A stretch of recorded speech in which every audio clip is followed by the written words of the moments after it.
নমস্কার। আজকের এই তারাপীঠের মহাশ্মশানের কিছু ঐতিহাসিক ঘটনা আপনাদের কাছে তুলে ধরব, সমস্ত গল্প শোনাবো বামদেব বাবার। তো প্রথমেই ক্লিপে আপনারা যে আওয়াজটা শুনতে পেলেন নিশ্চয়ই বুঝতে পারছেন যে কতটা ভয়ঙ্কর সেই আওয়াজ। আমরা কিন্তু এখানে পুজো শেষ করে সকাল 8টার সময়তে মহাশ্মশানে গিয়েছিলাম এবং সেখানে প্রবেশ করে ঠিক এইরকম বিকট আওয়াজ চারিদিক থেকে আসছিল। কিসের আওয়াজ আমরা এখনও জানি না, প্রচণ্ড ভয় পেয়ে গিয়েছিলাম। তো এখানকার বেশ কিছু গল্প আপনাদেরকে আজকে বলি।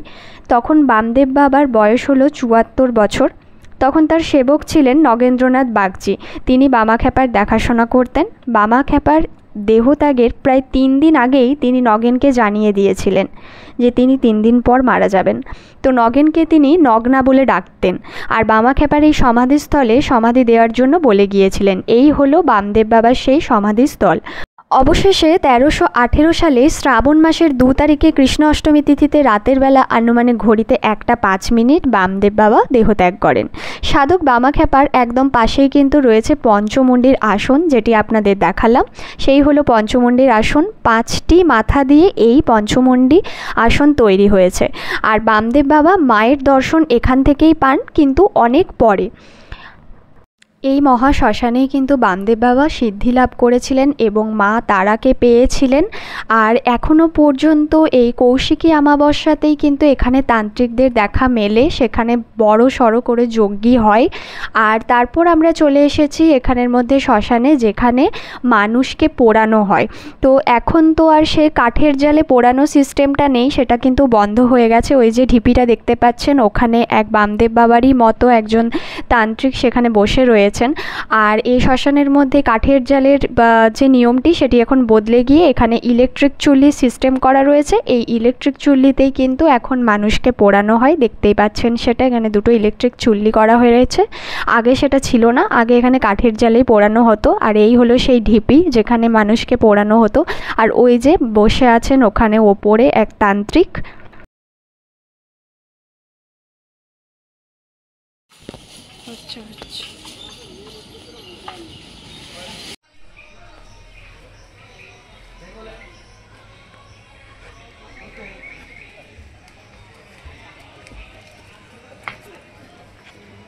কখন কি সময় না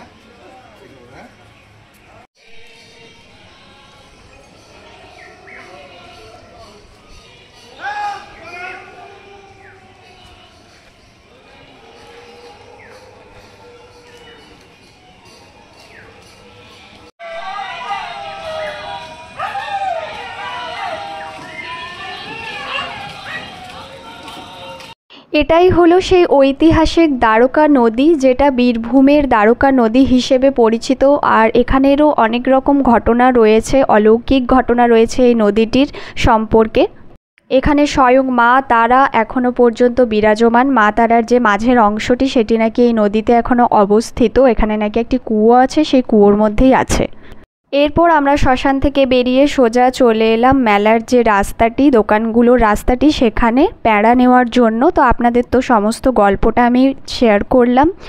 আর এখানের এই যে প্যাঁড়া, এই প্যাঁড়াই হচ্ছে এখানকার বিখ্যাত তারাপীঠের, সেটা অনেকেই জানেন।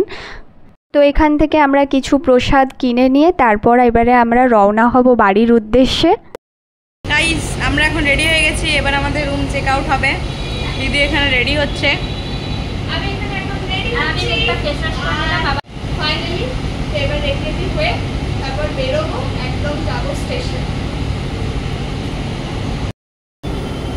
আমরা সবাই রেডি, আর 12টায় হচ্ছে চেক আউট, তাই আমরা 12টার আগেই বেরিয়ে পড়ছি।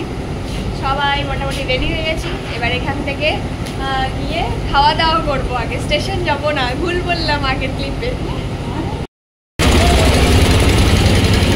আমরা এখান থেকে ডিরেক্ট অটো পেয়ে গেছি, আর এখন অটোতে করে যাচ্ছি হচ্ছে স্টেশন।